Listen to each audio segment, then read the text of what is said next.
저는 은혜와 평강의 회복, 그런 제목으로 하나님의 말씀을 전하겠습니다. 얼마 전에 EBS TV에 나와서 강의하신 전 연수대학교 철학과 교수인 김영석 교수님, 우리가 잘 알고 있는 100세의 철학자다 그럽니다. 강의 제목이 뭐였냐면 100세 철학자의 행복의 비결이었습니다. 부제로 어떤 사람이 제일 행복할까라고 하는 그런 제목으로 강의를 이어갔는데, 사회자가 이런 질문을 했습니다. 교수님 나이가 좀 바뀌었다면서요. 그래서 서로 웃으면서 이런 이야기를 이어갔습니다. 101살인 지난해에 비행기표를 예약하고 그리고 인천공항에 가서 비행기표를 달라고 했는데 비행기표가 예약이 안 된 거로 나온 거예요. 아니 왜 예약이 안 됐냐 그랬더니 김영석 교수님의 그 연세가 101살인데 컴퓨터가 100살 넘어가니까 한 살로 인식을 하는 거예요. 여러분, 컴퓨터 나이로 꼭 7살만 사시기를 주의 이름으로 축원합니다. 7살이면 107세예요. 초등학교 입학을 해야 돼요. 이 컴퓨터가 100세까지만 표시가 되고 101세부터는 그냥 1세로 나오는 거예요, 이게. 그래서 김영석 교수님은 한 살이었기 때문에 비행기표가 예약이 안 돼가지고 이걸 어떻게 하나 그랬더니 마침 대한항공을 비행기를 900번을 탔대요. 900번. 그래서 그냥 무료로 비행기표를 끊어줘가지고 또 외국에 나갔다 왔다 그럽니다. EBS TV 사회자가 또 이런 질문을 했습니다. 아니 교수님은 어떻게 101살까지 그렇게 건강하게 살 수 있었습니까? 그랬더니 놀라운 이야기를 하셨습니다. 저도 깜짝 놀랐어요. 이 강의를 들으면서. 저는 지금까지 병원에 가서 한 번도 종합검진을 받은 적이 없습니다. 아니 왜 종합검진을 안 받으셨습니까? 그랬더니 또 놀라운 얘기를 하는 거예요. 14살 때 자기 어머니가 기도를 하시는데, 하나님 우리 형석이가 20살 때까지만 살게 해주세요. 20살 때까지만. 그게 엄마의 소원이었다고 합니다. 14살 때 자기가 이제 정신을 잃게 되는데, 경기라고 하는 거죠. 경기를 하고 이제 무의식에서 나중에 의식으로 돌아오고 이런 것을 반복하니까 14살 때부터 죽음이라고 하는 것이 무섭지 않고 그죠? 편안한 것이다 라고 생각을 했다 그럽니다. 그래서 몸이 아플 때면 그런데나 자기가 하는 그런 기도를 하고 규칙적인 생활을 하고 이런 철저한 기본기가 결국은 102살까지, 올해가 102살인데요. 102살까지 살게 됐다라고 강의를 했습니다. 참 훌륭한 신앙인이죠. 철학자입니다. 1세대 우리나라의 철학자죠. 그리고 교회에서는 장로님이셨습니다. 오랫동안. 참 기본기라고 하는 것이 이렇게 중요하다는 거예요. 기본기.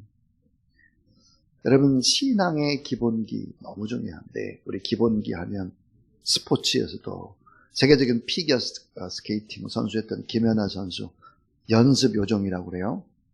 또 발레리나였던 강수진 연습 벌레라고 합니다. 손흥민 선수 마찬가지죠. 연습 왕이라고 그래요. 다시 말하면 기본기가 되어 있는 거예요. 기본기. 모든 영광은 하루아침에 되는 것이 결코 아닙니다. 꿈과 영광과 희망을 주기 위해서 필요한 것은 가장 중요한 것이 뭘까? 기본기입니다. 기본기.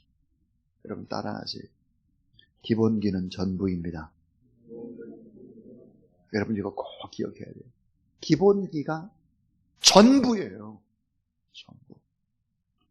근데 이 기본기는 한 걸음부터 시작을 하죠. 자세 하나하나 한 번에 한 걸음씩 뛰는 아주 작은 성실함과 꾸준함과 단순함, 수없는 반복의 반복이 너무 중요한 것입니다. 성경에도 그 기본기와 믿음을 보여주는 대표적인 사람이 나옵니다.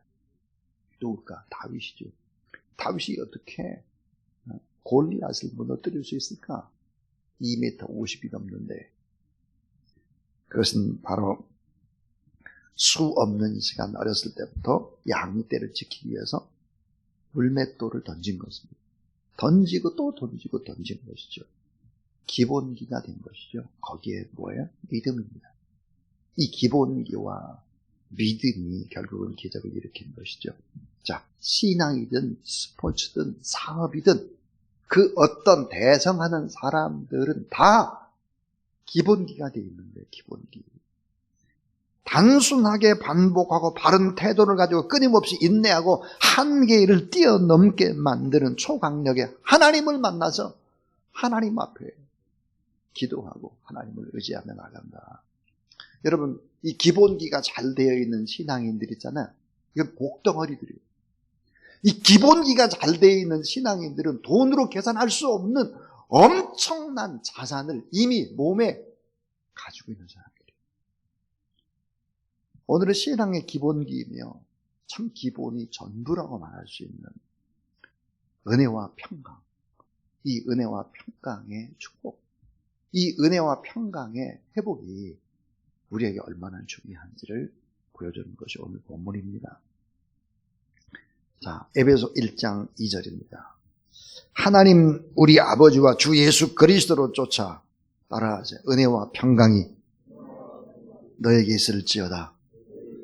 여러분, 은혜와 평강이라는 것은 얼마나 중요할까요? 말도 못하게 중요해요. 왜 그러냐면 은혜와 평강이 없기 때문에 사람들이 병듭니다. 은혜와 평강을 누리지 못하기 때문에 결국은 어때요? 자살을 하는 거예요. 여러분, 우리나라의 자살률이 14년 동안 세계 1위입니다. 세계 1위. 왜 여러분 우울증이나 자살이나 이런 것이 오는 것입니까? 그것은 거짓 사랑, 거짓 평안, 거짓 기쁨 모두 다 가짜 모조품을 붙잡고 사랑하는 거예요. 그렇다 실망을 하는 거예요. 물질이 최고야. 물질이 주는 안락함, 잠시 모조품의 평안함을 느끼지만 그러나 이 평안이 다 달아나 버리고 말고 물질 때문에 더 고통과 낙심과 두려움과 염려 속에 빠지게 되는 것이죠. 평강이 없는 세상, 진정한 평안이 없는 세상, 이 세상의 사람을 불행의 나락으로 끌고 가는 것입니다. 그래서 신앙의 기본기 제1원리, 제2원리, 제3의 원리 세 가지 얘기를 할 텐데요. 오늘 이 기본기가 전부다라는 생각으로 이 하나님의 말씀을 들으면 참 좋겠다 싶습니다. 첫 번째 신앙의 기본기입니다. 그게 뭘까? 영원한 복, 최고의 복은 구원이다 하는 것입니다. 자, 영원한 복, 최고의 복은 뭐예요? 예수 그리스도를 믿고 얻는 구원이다 하는 거예요. 이게 최고의 복이라는 사실을 믿으시기 바랍니다. 자, 오늘 에베소 1장 3절을 보니까 우리 주 예수 그리스도의 하나님 아버지께 찬양을 드립니다. 하나님께서는 그리스도 안에서 하늘에 속한 온갖 신령한 복을 우리에게 주셨습니다. 표준 세번역 성경이에요. 하늘에 속한 온갖 신령한 복을 우리에게 줬다는 거예요. 이 구원이라고 하는 것이 뭘까요? 단순히 예수 믿고 죽으면 천국 가는 것이 구원이라고 생각하면 곤란합니다. 구원에는 뭐가 있느냐? 구원 플러스 알파가 있습니다. 구원 플러스 알파. 덤으로 따라오는 게 있죠. 그게 뭘까요? 하는 거예요. 오늘 본문에 하늘의 온갖 신령한 복을 우리에게 준다 그래요. 예수 그리스도를 믿고 구원을 받으면 플러스 알파가 있는데 그 플러스 알파가 뭘까? 온갖 신령한 복이에요. 구체적인 복이에요. 실제적으로 또 눈으로 확인할 수 있는 복이라고요. 지나고 나면 셀 수 없는 복이 예수 믿어서 더불어 온다는 사실들을 믿으시기 바랍니다. 이보다 좋은 복은 없는 거예요. 하늘의 복도 되지만 이 땅의 복도 주시고 하나님께서 평강으로 인도하신다 그래요. 그래서 온갖 신령한 복, 영원한 복, 최고의 복, 진정한 복은 뭘까? 예수 그리스도를 믿고 얻는 구원이다. 구원 받으면 어때요? 거기에는 놀라운 기적이 덤으로 따라오는 것이죠. 그래서 로마서 1장 16절 17절 보니까 내가 복음을 부끄러워하지 아니하노니 이 복음은 모든 믿는 자에게 구원을 주시는 따라하세요. 하나님의 능력이 됨이라. 네. 자, 첫째는 유대인에게요, 또한 헬라인에게로다, 또 나에게로다 그랬어요. 복음에는 하나님의 의가 나타나서 그랬습니다. 참 이상하죠? 복음을 받아들이고 구원을 받게 되면 의가 나타나요. 하나님의 의. 썩었던 불의가 떠나가는 거예요. 어두웠던 것들이 점점점 빛으로 바꿔지는 것이죠. 구원받으면 그렇게 되는 거예요. 저는 성경을 쭉 읽으면서 지금까지 이제 말씀을 증거하면서 살아보면서 하나 깨달은 진리가 있습니다. 그 진리가 뭘까? 예수 그리스도를 잘 믿게 되면 이게 진정한 애국이다 하는 것을 알게 돼요. 왜? 예수 믿으면 하나님의 의가 나타나요. 불의가 떠나가요. 더러운 것이 사라집니다. 무질서가 없어져요. 예수 그리스도를 믿으면 이런 덤으로 얻는 것들이 참 많죠. 자, 예수 그리스도를 믿으면 구원을 받게 되면 어떤 결과가 올까 하는 거는요, 네 가지의 짐이 사라져요. 네 가지의 짐. 하나의 짐이 뭘까요? 죄의 짐이 사라집니다. 죄의 짐. 이 죄의 짐. 또 하나는 가난의 짐이 풀어져요. 가난. 예수 그리스도를 잘 믿는 사람들을 보세요. 그렇게 가난한 사람들이 없다고요. 일부러 가난해지는 사람이 있어요. 일부러. 가난의 짐이 사라지고 질병의 짐에서 벗어나고 특별히 죽음의 짐에서 벗어난다. 죄의 짐, 가난의 짐, 질병의 짐, 죽음의 짐에서 이게 다 벗어나는 거예요. 풀어지는 거예요. 뿐만 아니라 하나님의 나라에서도 뭘 받나? 신령한 복을 받는다고 그랬어요. 그러니까 예수 그리스도를 믿으면 구원을 받고 구원받은 사람에게는 이 땅에서도 이런 복을 받는다고 그랬습니다. 뉴욕 타임즈에서 거액의 복권에 당첨된 사람들이 어떻게 살아갈까를 조사했습니다. 그리고 이런 기사를 쓰고 있어요. 복권에 당첨돼서 하루아침에 많은 돈을 가진 사람은 단 한 사람도 정상적으로 행복한 삶을 사는 사람이 없었다. 이혼이라든지 폐가망신이라든지 또 거린이 되거나 마약에 빠졌다. 그래서 우리가 알아야 될까? 복 중의 복, 최고의 복, 신령한 복, 영원한 복은 뭘까? 구원이에요. 구원에는 플러스 알파가 있다는 사실을 믿으시기 바랍니다. 신앙의 기본이에요. 기본이에요. 그래서 다시 말하면 구원의 확신이라고 하는 것이 신앙의 첫 번째로 중요한 기본기다 하는 것입니다. 구원의 확신. 두 번째예요. 자, 이 구원의 복을 받은 자에게 주시는 것이 뭘까? 은혜입니다. 은혜. 자, 구원받은 자에게는 귀한 선물이 두 가지가 주어지는데 하나가 은혜요. 또 하나가 평강입니다. 은혜와 평강. 이 은혜와 평강은 기가 막히게 좋은 복인데 이 복은 구원받은 자에게 하나님이 주시는 선물이다 그랬어요. 하나님 우리 아버지와 주 예수 그리스도로부터 주어지는 축복, 은혜입니다. 자, 여러분 은혜, 여러분 잘 아는 대로 받을 자격이 없는 자에게 베푸시는 감당할 수 없는 호의. 이게 사실은 은혜입니다. 근데 이 말의 깊은 의미가 뭘까? 은혜라고 하는 것은 내리사랑이라는 뜻입니다. 내리사랑. 자, 보통 부모가 자기 자식을 향한 사랑을 내리사랑이라고 합니다. 사람들, 자신을 낳고 키워준 부모님께는 잘하지 못하면서 자기 자녀에게, 부모한테는 잘 못하면서 자기 자식에게는 지극정성으로 잘해요. 이 자녀에게 쏟는 이 사랑, 무조건적이고 그건 굉장한 수준이에요. 자신을 희생하는 엄청난 사랑이죠. 자녀가 부모에게 하는 것은 별로 없는데 부모는 그저 자기 자식을 위해 사랑을 쏟아 붓습니다. 하나님의 사랑이 어떤 사랑일까? 독생자 예수 그리스도를 우리에게 부어주시는 엄청난 내리사랑, 극진한 최고의 사랑이다. 자, 이 은혜가 임하게 되면은 놀라운 축복이 임하게 되는데 그게 뭘까? 속 사람이 강건케 되는 거예요. 따라하세요. 속 사람이 강건케 되는 복. 여러분 이 은혜는 구원받게 해주시는 하나님의 축복이고 선물인데 이 은혜는 우리의 속사람, 우리의 영혼을 강하게 만들어준다는 게 바울의 기도에 여러분 아주 중요한 부분이 뭘까요? 은혜 속에서 속사람이 강건케 되는 거예요. 우리가 속사람이 강건케 돼야 하는데 은혜 안에서 내 영혼 속사람이 하나님의 풍성한 복 가운데 잘 떼어진다 그랬습니다. 히브리서 13장 9절에 보니까 마음은 은혜로서 굳게함이 아름답고 그랬습니다. 마음은 은혜로서 굳게함이 아름답고 은혜는 우리의 보이지 않는 속사람을 강하게 만듭니다. 은혜는 속사람을 위해 주신 하나님의 풍성한 양식이다. 이 속사람이 은혜 속에서 강하고 풍성해지지 않으면 어떻게 될까? 불행합니다. 어려움을 이기지 못해. 자, 사람이 많이 소유하고 많이 배우고 많이 누려도 진정한 행복을 누리지 못하는 이유, 속사람이 허약해서 그래요.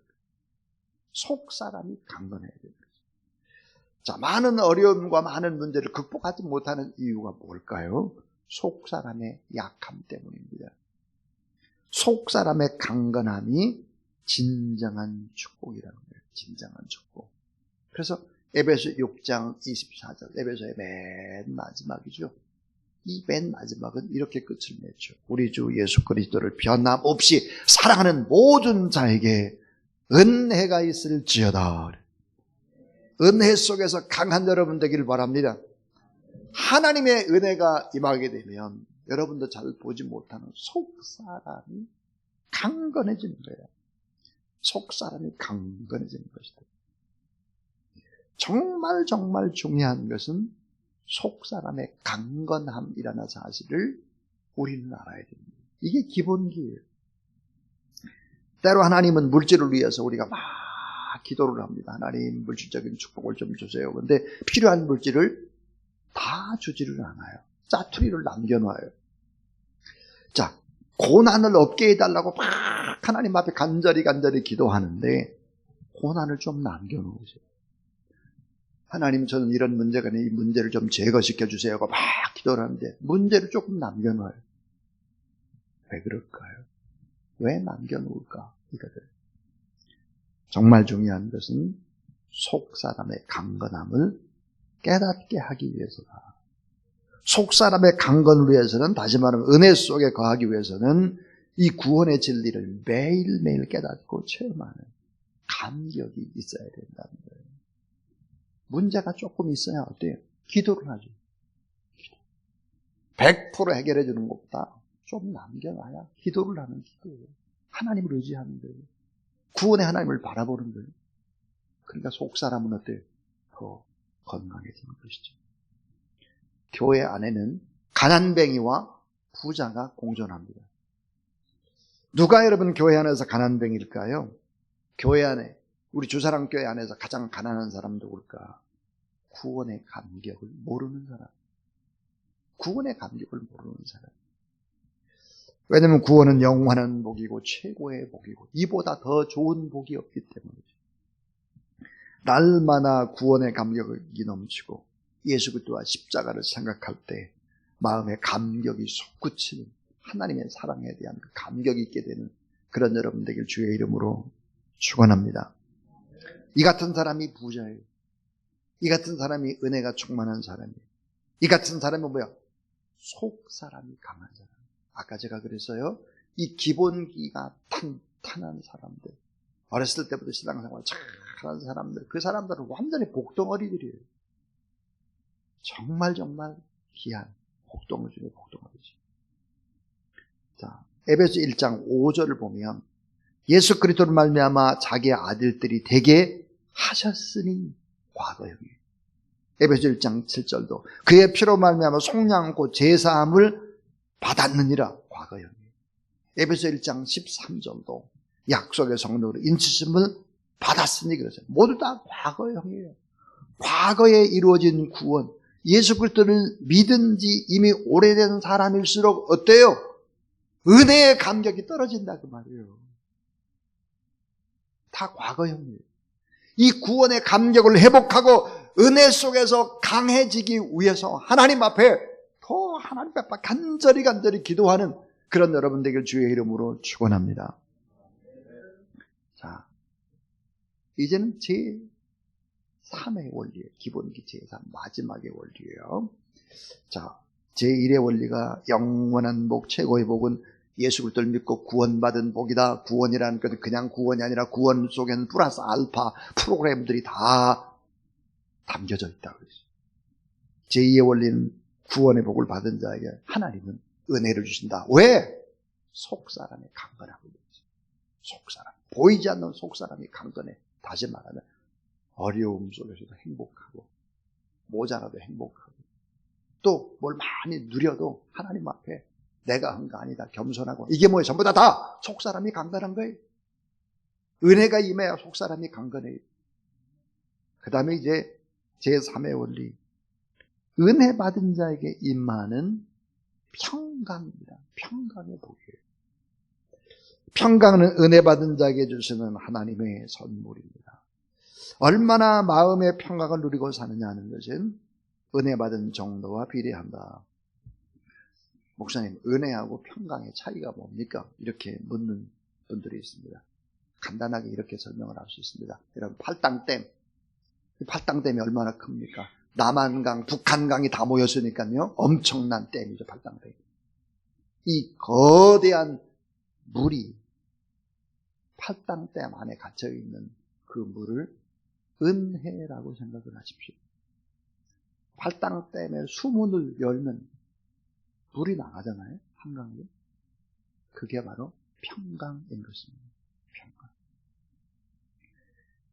자, 은혜, 엄청난 하나님의 은혜. 그 은혜를 받은 사람이 누리는 것이 바로 평강인 것이죠. 그러니까 은혜 받은 정도와 평강은 비례한다. 그랬습니다. 마음의 평강이 흐르고 있어야 자, 무언가 쫓기듯이 불안하고 염려하고 근심하고 걱정하고 이런 게 사라져요. 평강으로 이걸 이겨요.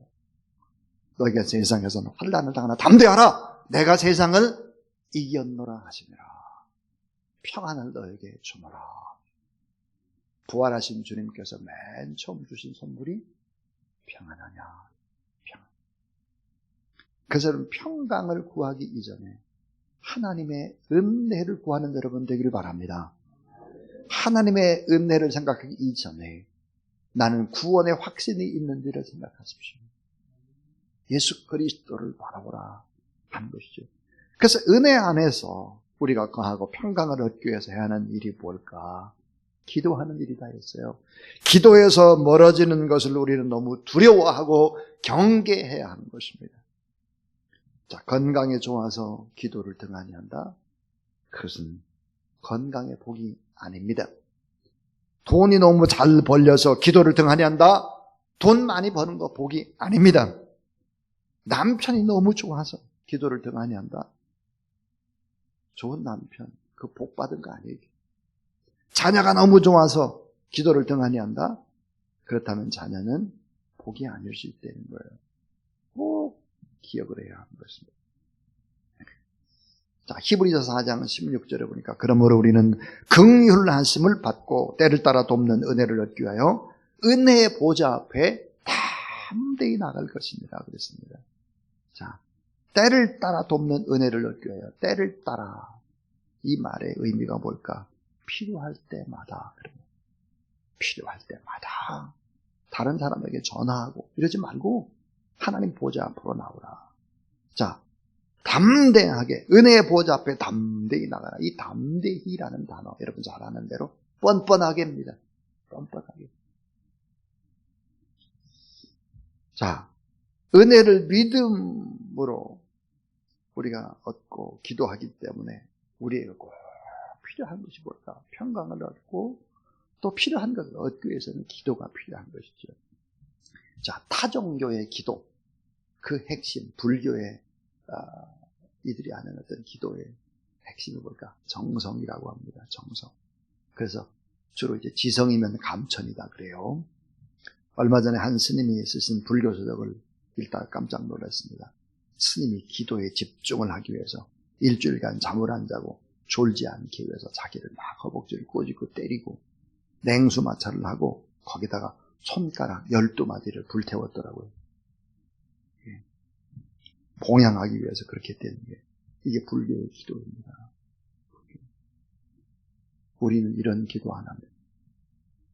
오늘 성경에 보니까 은혜의 보좌 앞에 담대히 나오라. 담대히라는 게 뭐예요? 뻔뻔히. 세상에서 죄를 짓고 세상에서 넘어지고 자빠지고 힘이 들고 일이 잘 안 되고 내가 실수하고 내가 하나님 앞에나 사람들 앞에서 참 모자란 사람이 됐다고 할지라도 뻔뻔하게 주님 앞에 오라는 거예요. 뻔뻔하게. 그 모든 걸 가지고 오라. 누더기 옷을 입고 다 오라. 이천으로 뻔뻔하게. 따라하세요. 있는 모습 그대로. 자, 있는 모습 가지고 그대로 나오라. 뻔뻔하다. 뻔뻔함에 속합니다. 누구의 도움 없이 홀로 나오라는 뜻입니다. 뻔뻔함. 행위가 아닌 믿음으로, 그리고 공로로 나오지 말고 믿음으로 나오라 하는 것입니다. 기도는 나의 자격이 아니라 하나님의 은혜에 전적으로 의존하는 행위며 그분의 호의를 믿고 뻔뻔하게 구하는 행동이다. 이렇게 말할 수 있습니다. 우리가 얼마나 뻔뻔합니까? 그럼에도 불구하고 또 하나님 앞에 넘어지고 실수하면서 또 이 제단에 나오는 것입니다. 그리고 하나님 앞에 도움을 요청하는 것이죠. 자, 그러면 은혜의 보좌 앞에 담대히 나가고 구원의 감격을 가지고 구할 때 하나님의 응답을 주실 뿐만 아니라 평강을 더 물어주신다 했습니다. 평강. 세상에 평강을 얻을 데가 없어요. 은혜를 얻고 우리의 속사람의 강간에서 행복을 느끼고 모든 것을 이길 수 있는 그런 데가 없습니다. 신앙의 기본기에 관한 얘기였습니다. 자, 세 가지 얘기를 했죠. 영원한 복, 최고의 복은 구원의 축복입니다. 이 구원 속에 놀라운 하나님의 능력과 하나님의 지혜와 이 세상살에 필요한 모든 것들을 하나님이 공급하신 플러스 알파가 있는 것을 알아야 합니다. 이 복음을 받아들이게 되면 불의가 떠나가기 시작을 하는 것입니다. 이 구원의 복을 받은 자에게 주신 선물 또 하나가 은혜요, 또 하나는 평강이다 그랬습니다. 날마다 구원의 기쁨과 감격을 잃지 않고 하나님의 말씀을 붙잡고 하나님의 보좌 앞에 뻔뻔하게 나와서 부족함 가지고 나와서 구할 때 하나님께서 여러분 채우시고 승리의 길로 이끄신다는 이 확신을 가지고 오늘도 믿음으로 승리하는 그런 여러분 되길 주의 이름으로 축원합니다.